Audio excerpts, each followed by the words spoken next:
Ini waktu Natal, jadi saya berpikir saya mau buat video yang positif tentang sesuatu yang saya suka. Jadi saya memutuskan saya mau cerita tentang kenapa saya jatuh cinta dengan Indonesia. Ya, itu sebenarnya pertanyaan yang saya dengar ya di mana-mana kalau saya jalan-jalan di Indonesia. Banyak orang Indonesia tertarik kalau mereka ketemu sama bule yang bisa bahasa Indonesia dan yang suka jalan-jalan dan yang juga paham tentang budaya, tradisi atau juga sejarah. Jadi saya tahu ada banyak orang yang tertarik, mungkin ada banyak orang yang bertanya kenapa bule bisa jatuh cinta dengan Indonesia, kenapa mereka tidak pilih negara yang lain. Oke, jadi setiap orang berbeda, jadi saya tidak tahu kalau orang yang lain mereka punya cerita seperti apa. Tapi kalau saya pertama kali datang ke Indonesia waktu saya umur 20 tahun. Jadi itu 10 tahun yang lalu. Sebelum itu, saya sebenarnya tahu Indonesia itu ada di mana, terletak di mana, tapi saya tidak pernah berpikir saya bisa datang ke sana dan jalan-jalan di sana. Sebelum saya ke Indonesia pertama kali, saya sudah pernah ke beberapa negara di Eropa dan saya juga pernah ke Amerika, Central Amerika, Meksiko, Belize, dan Guatemala. Dan di sana saya habiskan 3 minggu. Dan saya suka budaya di sana, tapi saya tidak begitu jatuh cinta dengan orang lokal di sana atau apa. Ya mungkin pada masa depan kalau saya ada kesempatan saya mau jalan-jalan di sana lagi, tapi tidak ada perasaan yang sama yang saya dapat waktu saya pertama kali datang ke Indonesia. Jadi waktu saya umur 20 tahun, saya diundang ke Indonesia oleh paman saya. Karena paman saya sangat tertarik dengan Indonesia dan dengan tempat-tempat yang tidak begitu terkenal atau turistik ya. Jadi misalnya dia tidak suka habiskan waktu di Bali atau di Yogyakarta, tapi dia lebih suka tempat seperti NTT, Maluku, juga mungkin Papua, ya seperti itu. Jadi waktu itu paman saya bilang saya bisa ikut karena saya sudah cukup besar. Dia tahu saya sudah bisa bertanggung jawab. Jadi dia tahu saya bukan anak yang dibawa ke sana untuk liburan. Jadi dia hanya bilang kepada saya, oke, kamu ikut saya, tapi kamu harus berusaha menjadi laki-laki. Ya, seperti dia ingin saya lakukan semua yang dia bisa lakukan. Dia tidak mau merasa seperti ada perempuan yang nanti mau pakai makeup di sana, mau selalu cari hotel yang mewah, bla bla bla. Dan karena saya sangat tertarik dengan perjalanan itu, jadi saya langsung berpikir, oke, tidak apa-apa. Saya akan berusaha menjadi traveler yang sangat bagus, yang sangat seperti traveler yang sejati. Dan saat kami di dalam perjalanan ke Indonesia, kami duduk di pesawat atau kami tunggu di bandara, saya hanya berpikir, saya tidak yakin saya mau ke Indonesia, mungkin saya tidak bisa jalan-jalan seperti paman saya. Ya, saya bingung, saya tidak tahu apa yang saya bisa mengharapkan dari perjalanan itu. Dan kami tiba di Bali, di sana kami menginap hanya 1 malam dan kami langsung pergi ke NTT. Jadi kami pergi ke Pulau Sumba dan dari Pulau Sumba ke Pulau Flores.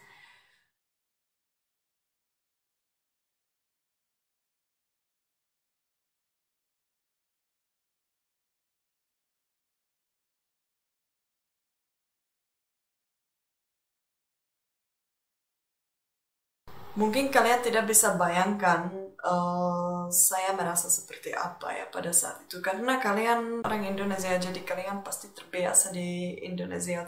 Kalian terbiasa dengan cuaca, kalian terbiasa dengan makanan yang pedas dan dengan budaya dan semuanya. Tapi saya tidak terbiasa. Jadi saya merasa seperti Alice in Wonderland dan saya tidak merasa nyaman. Saya menangis, selama 1 minggu di Sumba.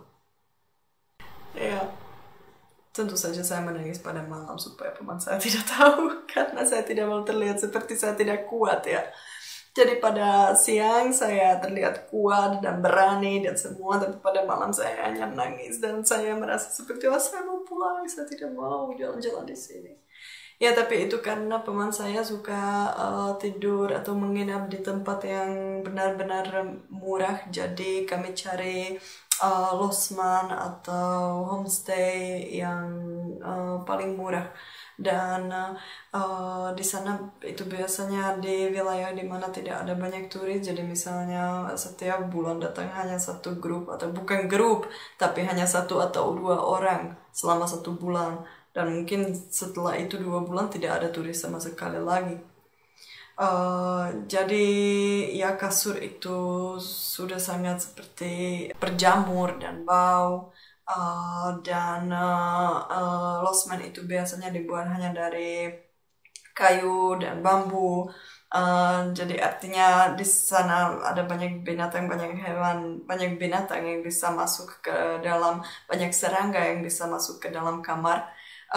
Jadi pada satu malam saya tidur di kamar dengan laba-laba yang sebesar ini dengan kakinya. Itu laba-laba yang gemuk dan kakinya juga agak besar. Dan saya tidur dan dia ada mungkin 1 meter dari saya.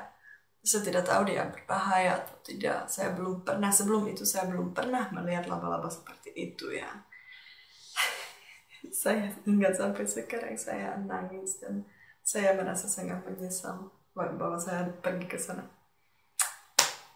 Tapi saya sudah bilang ini video yang positif ya, jadi saya tidak mau berbicara terlalu lama tentang perasaan saya saat saya pertama kali datang ke Sumba. Karena setelah 1 bulan saya berjuang dan bertahan di sana, saya akhirnya merasa seperti saya akan sangat rindu Indonesia. Saya langsung merasa tertarik dengan Indonesia dan saya tahu saya harus kembali ke sana lagi. Saya tidak tahu kenapa ini terjadi.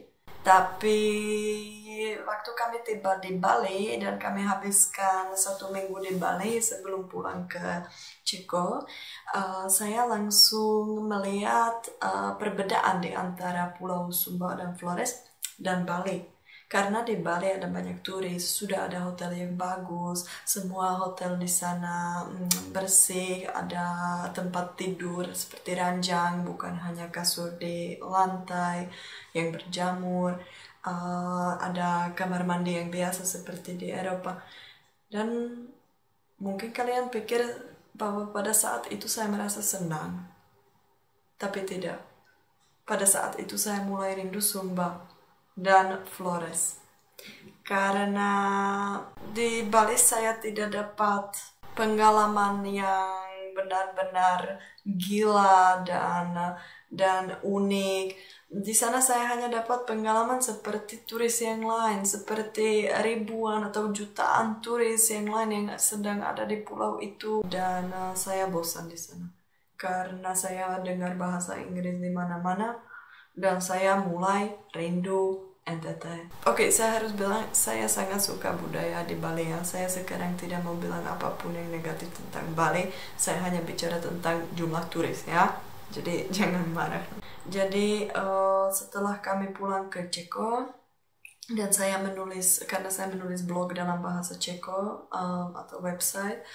Jadi saat kami pulang ke Ceko saya mulai menulis artikel-artikel tentang Sumba dan Flores. Dan saya merasa seperti saya merasa kehilangan, saya merasa seperti saya sangat butuh pergi ke sana lagi. Pada saat itu saya berjanji kepada diri bahwa saya akan berusaha datang ke sana secepat-cepatnya lagi.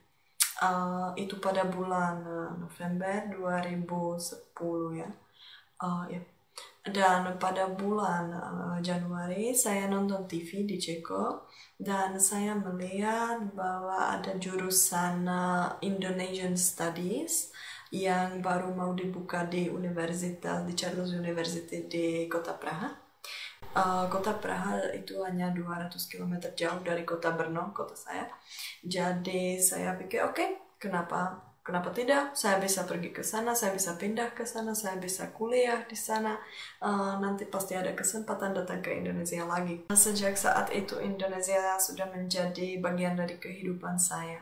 Saya sudah tidak bisa bayangkan saya hidup tanpa Indonesia karena itu ada di sini. Dan misalnya sekarang saya ada di Ceko karena COVID, jadi saya tidak bisa ke Indonesia.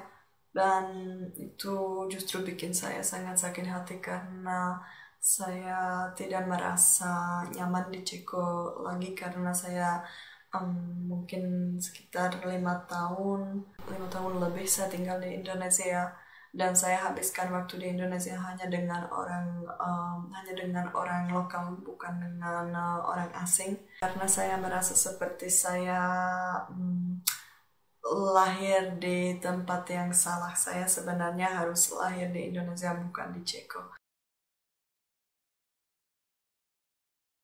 Saya sangat suka sifat orang Indonesia karena menurut saya orang Indonesia lebih ramah dan lebih terlihat lebih senang, lebih sering tersenyum, dan mereka ingin membantu, mereka bikin saya tertawa. Mereka pasti mau mengobrol dengan saya, habiskan waktu dengan saya, dan tidak pernah minta apapun. Dan saya tahu kalau saya merasa sendiri atau saya lagi sedih, kalau saya ketemu orang Indonesia, dan saya pasti langsung merasa lebih bahagia dan lebih oke. Kalau saya bertanya apa kabar, banyak orang Ceko akan jawab, tidak begitu bagus, kurang baik, ya kemarin itu lebih baik, bla bla bla. Tapi kalau orang Indonesia pasti jawab, ya baik-baik saja, atau kabar baik. Alasan yang lain kenapa saya jatuh cinta dengan Indonesia itu diversitas.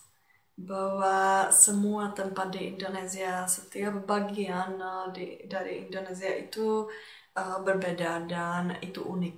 Jadi kalau saya jalan dari Sumatera lewat Jawa dan Bali, Lombok sampai NTT, saya akan merasa seperti saya berkeliling beberapa negara, bukan hanya satu negara, karena saya pasti akan belajar tentang lebih banyak agama daripada satu. Saya juga akan belajar tentang banyak budaya, dan masakan juga berbeda-beda di semua tempat, dan pemandangan indah di mana-mana.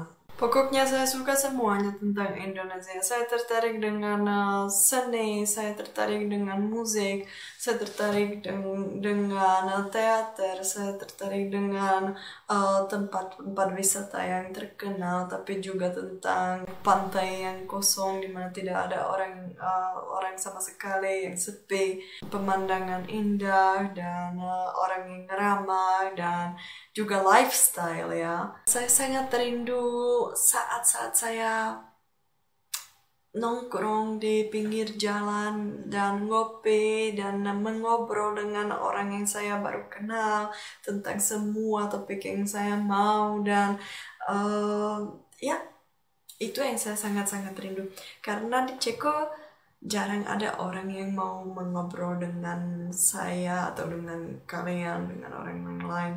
Itu tidak penting, tapi jarang ada orang yang mau mengobrol dengan orang yang dia tidak kenal.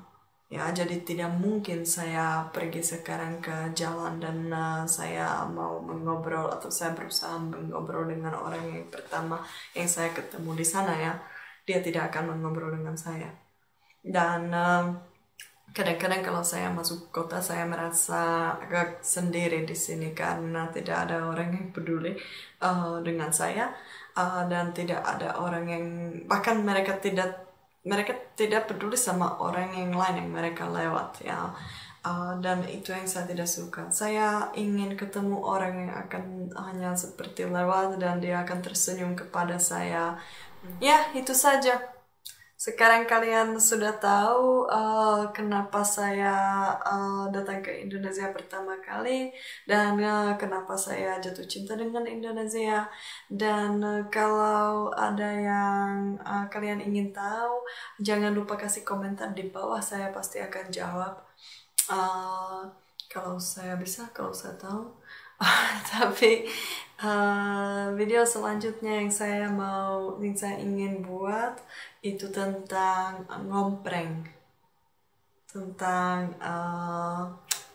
perjalanan naik truk, numpang truk di Indonesia. Kalau kalian suka video ini, jangan lupa kasih like dan juga kalian bisa subscribe, karena kalau kalian subscribe nanti pada masa depan kalian bisa langsung lihat video yang baru yang saya upload. Dan terima kasih kalian sudah menonton video ini dan sampai ketemu lagi.